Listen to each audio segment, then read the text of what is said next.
How you doing there? Welcome back to Babylon Talmud.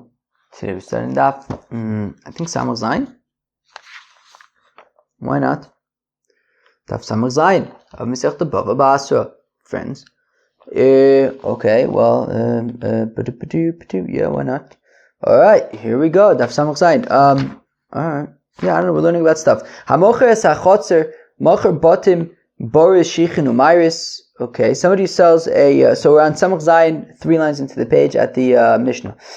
Somebody who sells a courtyard. Okay. Mocher Botim Boris Shichin Umairis, so it includes any houses in the courtyards, pits, ditches, vaults. Avalo es hamataltalin, but not movable things in the chotzer. Bismacha Amar lo Hu v'chol mashe besocho, but if he says I'm selling the chotzer and everything in it, harei kulam mechurin, so then even the metaltalin would be included in the sale. Ben kach uven kach lo macher lo asa merchotz v'lo as beis habad she besocho. But regardless of if he says kol mashe besocho or not, the sale of the chotzer excludes a bathhouse. It excludes a olive press. These things are excluded. It says Rashbam, Los Amerchas de'enu b'chal chotzer. Right? It's not really considered part of the chotzer. Right? And we've seen this before. This, I don't know if I would say it's the opinion of the Rashbam, but he's definitely explained the Mishnah this way, which is that even the metaltalin that would be included are metaltalin that are like relevant to the chotzer, and not things like in this case an olive press or a bathhouse. Rabbi Eliezer Omer says, Rabbi Eliezer amocher es chotzer, somebody sells a chotzer, a courtyard, lo mocher ela avira shel chotzer. Rabbi Eliezer says one who sells a courtyard is only selling the air of the courtyard. That's it, not the houses, not the pits, ditches, and vault, not the pits, ditches, and vaults. Okay, Cheve, it's the morning. What time is it? It's 5:15 in the morning. So I have coffee over here. It's my second coffee of the day. Well, actually, maybe technically it's the first coffee of the day. The question is when the day starts. My first coffee may technically have been before the day started. Says the Gemara. So it could have been technically yesterday. It's funny, sometimes, in groove, at the end of the groove, there's like these prompts to share, it's, for who shares first about the session. And it says, who woke up earliest today? Sometimes I wonder, did I wake up the earliest or did I wake up the latest? Because, based on, in a certain sense, I definitely woke up earlier than everybody else. I don't think I've ever not. But at the same time, if you think about it, I wake up so early that it's actually still the previous day. So in a certain sense, I actually woke up all the way at the end of the day, in which case I woke up later than everybody. So, yeah, it's interesting.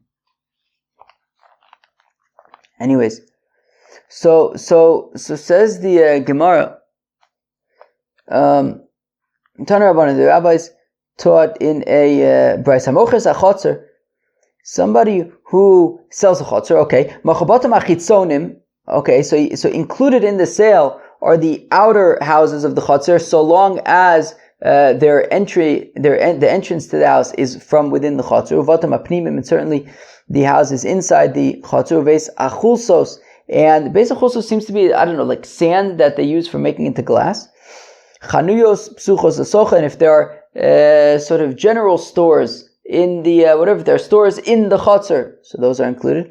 Nimkaros ima, they are sold with the chotzer. V'sheim psuchos l'socha. Now, if the stores are not opened into the chotzer, but to outside the chotzer, so then ein nimkaros ima, so then they are not sold with the chotzer. Psuchos l'chan u'l'chan. If there is an entrance both from outside the chotzer and from inside the chotzer, skip the next 2 words. Nimkaros ima, they are sold together with the chotzer. Rabbi Eliezer Omer says, Rabbi Eliezer moches a chotzer, somebody sells a courtyard, lo macher ela milusa shel chotzer, he only sells the air. Okay, fine. Just confirming that milusa is air, yeah. Okay. We said that if you have stores that their entrance is open both outside the chotzer and inside the chotzer. They're included in the sale. V'atani Reb Chia taught einim karos ima. Reb Chia taught that in such a scenario they would be excluded from the sale. Lokasha, no problem. Aderov tashmishtayu legov, aderov tashmishtayu levar. It depends where the main entrance is. If the main entrance is outside of the chotzer and there's just kind of a back entrance for the people in the chotzer, so then it's not sold with the chotzer. If the main entrance is in the chotzer and there's kind of a back entrance for people outside of the chotzer, so then it will be sold with the rest of the chotzer. Excuse me. On my Rovit says Rovit. Neither Amarle Derta the Chule Alma Lo Plige debate mashma. Okay, so it says Rava, look, we had a machloikes in our Mishnah that the Tanakama had said Hamocher is a chotzer, mocher batim, borshich numayris. The Tanakama said that included in the sale of the chotzer are the houses. Rabbi Eliezer says the only thing included in the sale is the air. Excuse me, sorry about is the air. So now points out Rava that it's actually not as binary, it's not as black and white as that. It's more subtle. There are layers. And he says the layers are if the seller says, I am selling you the chatzar with any derta, so derta, everybody agrees, is a reference to houses. So he's saying, I'm selling you the houses. Even Rabbi Eliezer would say, okay, if he's selling the houses, he's including the houses. Right? So the Amar derta, if he says he's including the houses, everybody agrees that the houses are included, even Rabbi Eliezer. Ki plige, where they argue, is the Amar darta. If he says darta, what does Rashbam say? Rashbam, where are you? Darta. Chotzer mitargamina darta. That says the Rashbam that darta is betzim just chotzer. So therefore, where am I? Damale darta. Mar sover tarbitza mashma. So Rabbi Eliezer says that darta just means the air of the chotzer. Umar sover bate mashma. Whereas the Tanakama says that darta is like derta. It's betzim the same thing, and it's including the houses. That's where there's machlokas by darta. Ikadam, those who say Amar Rava says Rava, either Amar le darta, then no. Even if he says darta, chuli ama le pliga debate mashma, everybody agrees that darta is like derta, it means houses. Ki pliga, where they argue, is the Amar le chotzer, is where he says, I'm selling you a chotzer. The question is, what does chotzer mean? Masover chotzer avir mashma. Rabbi Eliezer says that chotzer just means the chotzer, the air of the chotzer, the open air chotzer. Whereas the Tanakama says, no, it's like the chotzer of the Mishkan. In the chotzer of Mishkan was important things, right? That's where the Kodesh and the Kodesh HaKadosh and all those things were. So it included important buildings and structures. So therefore the Tanakama says included in chotzer is not just the air, but also the structures. V'Amar Rava says, Amar of Nachman, Machar lo chulsis umetzula. So if Shimon is selling to Ruvain chulsis, which I think is like a sand for making glass, umitzula is machlekes, but Rashbam gives two options. Let's go with the first one, which is, I don't know, was it mud at the end? Was it mud from like the sea or something? Kaikar Sandar, yeah, mud from the river, Shmotzim bo kesev v'zob, that you can extract gold and silver from it, okay? So I guess there's like sand and like sea mud. So actually b'chulsis lo kana mitzula. So if he makes a chazaka, like a kinyan chazaka on the chulsis, so then he cannot yeah.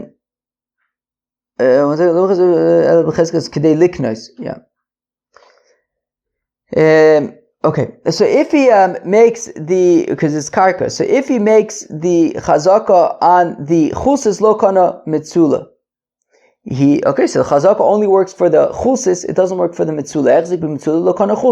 And also fakert, if he makes a chazaka on the mitzula, he only makes a kinyan on the mitzula, not the chulsis. Ini, is this so? V'amar Shmuel, but Shmuel says, Mochelo eser sodis, be'eser medinas, we've seen this a few times, says Shmuel, that if somebody sells, Shimon is selling Ruvain 10 properties spread out across 10, countries, states. Once Reuven makes a chazaka on one of them, he now owns all of them.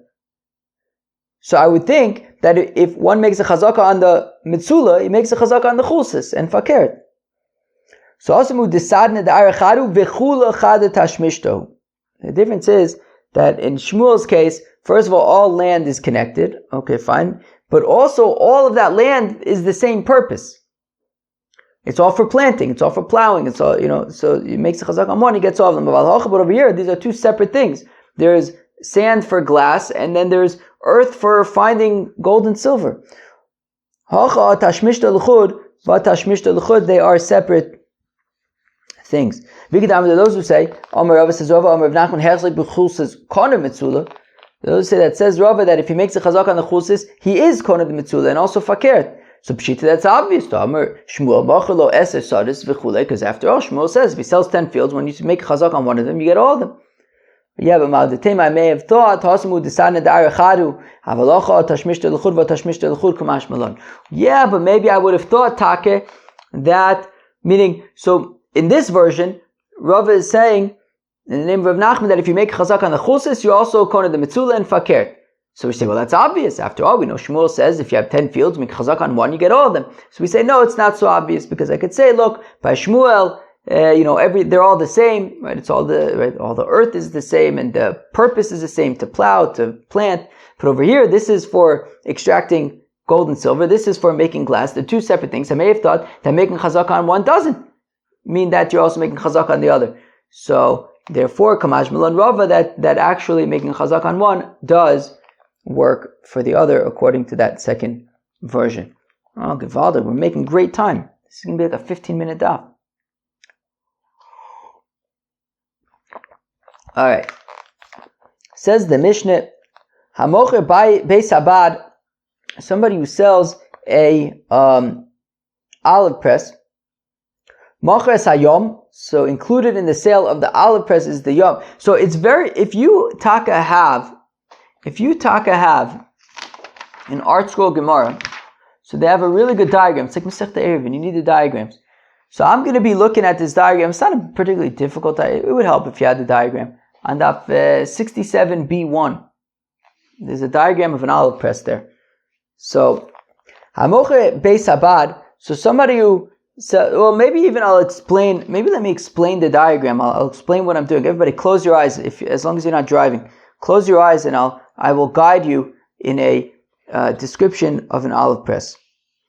So, an olive press has some kind of a vat, and in the vat you dump a bunch of olives, and then on top of the olives you place a bunch of boards, and then on top of the board there's a beam that goes lies flat on top of it, and then so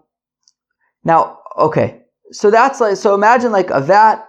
Okay, a vat with a bunch of olives in it, on top of a bunch of boards, and then a beam on top of the board. And you can imagine that you're going to press down on the beam, which is subsequently going to press down the board, those boards, to then crush the olives and extract their oil. The question is now, where does the pressure on that beam come from?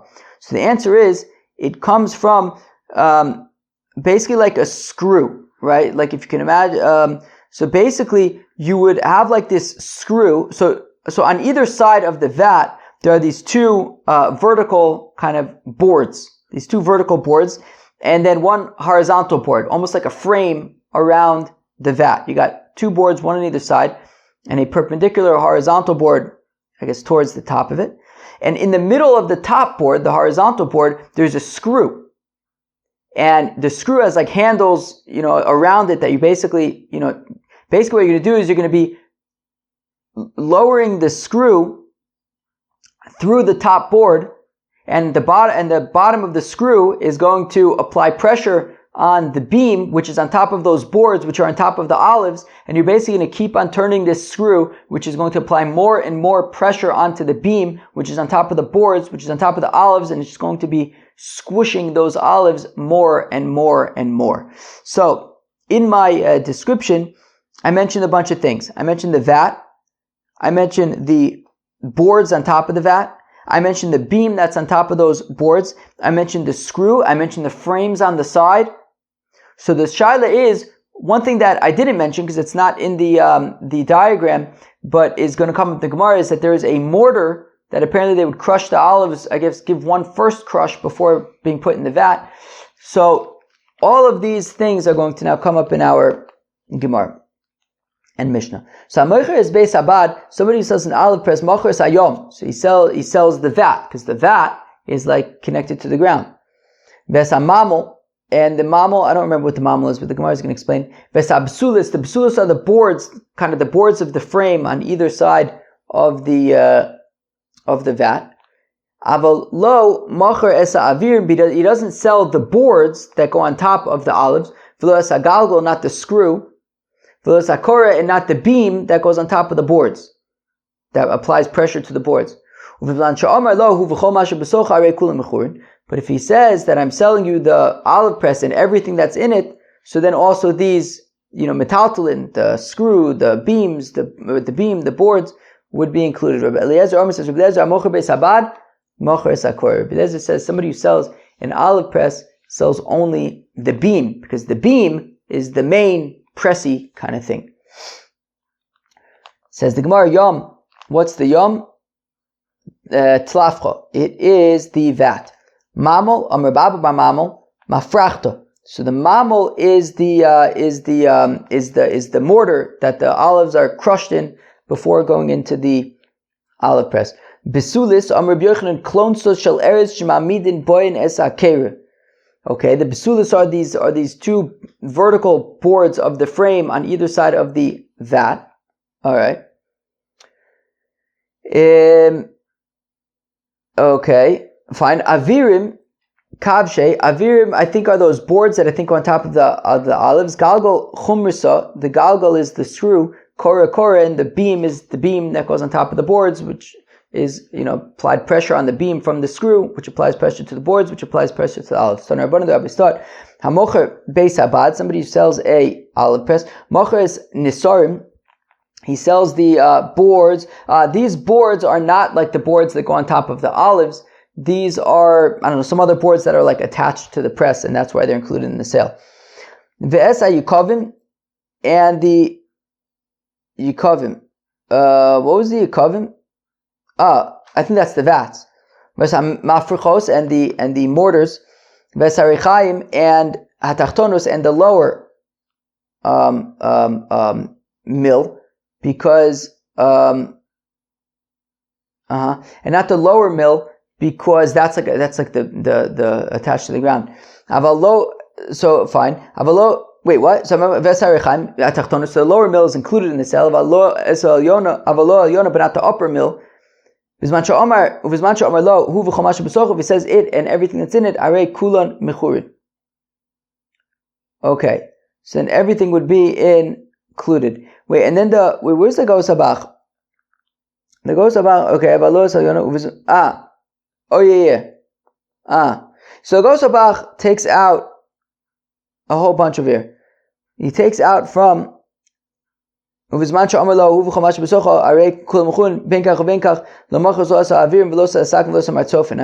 that. Great. Rabbi Eliezer almost says, right, why did he skip all of that? Right, because those things would be like movable, so they should be included. If he says ben kach uven kach, Rabbi Eliezer almost says, Rabbi Eliezer amocher beis abad. Somebody sells an olive press, mocher sakora. He sells only the beam, shlonikor beis abad el al shem kor, because the main inyan of the olive press is the beam. Okay, gevaldig. Yeah, I think we'll stop here. Yeah, let's stop here. Peace.